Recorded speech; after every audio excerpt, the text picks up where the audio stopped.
এখনো যদি সুযোগ থাকে আলাপ আলোচনার মাধ্যমে এই জুলাই ঘোষণাপত্রের সংশোধনী আনা দরকার।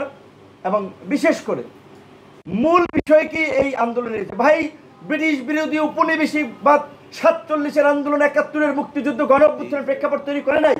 71-এর মুক্তিযুদ্ধের মধ্যে দিয়ে তো আমরা একটা স্বাধীন সার্বভৌম ভূখণ্ড পেয়েছি। এই জুলাই গণ অভ্যুত্থান হচ্ছে তার অর্ধ শতাব্দী পরে। সেইখানে 71-এর মুক্তিযুদ্ধ, এই 47-এর আন্দোলন, অমুক তমুক এই সমস্ত ইতিহাসের এত আপনার উদ্ধৃতি ঘোষণাপত্রে থাকার দরকার ছিল না। গণ অভ্যুত্থান হয়েছে গত 16 বছরের ফ্যাসিবাদের কারণে।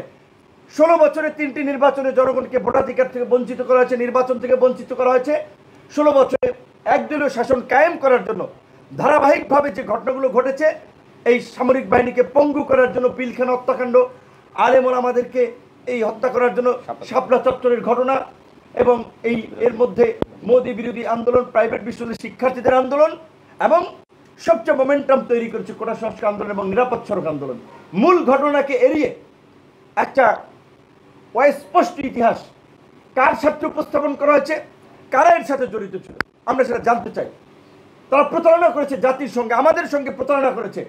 আমরা 15 দিনের 20 দিনের আন্দোলনের মিডিয়া কভারেজে নেতা হই নাই, হঠাৎ করে নেতা গজে উঠি নাই।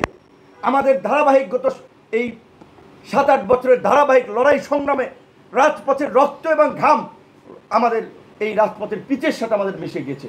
প্রত্যেকটা মানুষ যারা আজকে আমরা এখানে বসে আছি, তারা এই প্রেক্ষাপট তৈরিতে জীবন বাজি রেখে ধারাবাহিকভাবে লড়াই সংগ্রাম করেছে।